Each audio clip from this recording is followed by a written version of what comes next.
En avril 2019, 7 livres étoilés, 5 albums, un texte illustré, un roman. Un album carré qui présente pour chaque saison une séquence inédite au cours de laquelle s'affaire l'incomparable duo Ernest et Célestine créé par la regrettée Gabrielle Vincent. L'auteur des dialogues, Alexandra Garibal, a complété chaque histoire en piochant dans l'œuvre de l'artiste des dessins qui correspondent aux activités de la saison.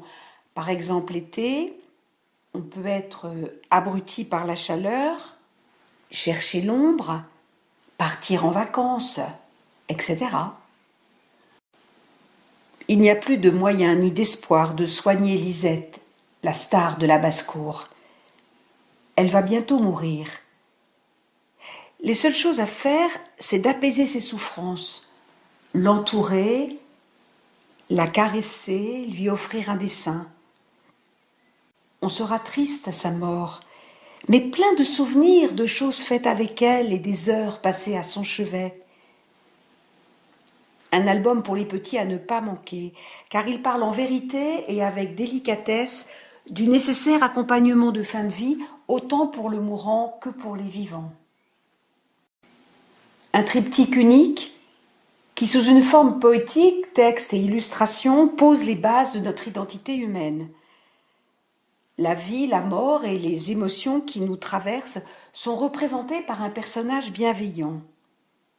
Le premier volume célèbre la vie qui nous invite à être en harmonie avec la nature et les autres. Dans le second, la mort accomplit sa tâche avec le plus de douceur possible, laissant de la place à de nouvelles vies. Le clown du troisième volume est notre miroir d'êtres pensants et agissants, traversés par des hauts et des bas, et fait pour vivre en relation. Conte anglais de belle facture, écrit au XIXe siècle, à lire à voix haute en feuilleton à des enfants de 8-10 ans qui découvriront ensuite les dessins à l'aquarelle de Quentin Blake. On suit 3 frères, Schwartz et Hans, les aînés, cruels et cupides, et le petit Gluck, qui, faisant passer l'intérêt des autres avant le sien, redonnera à la vallée dévastée luxuriance et beauté, ce qui vaut bien mieux que de l'or. Une fillette de 8 ans nous parle de sa mère, venue de l'autre côté de la Méditerranée, et qui ne sait ni lire ni écrire, pas même signer.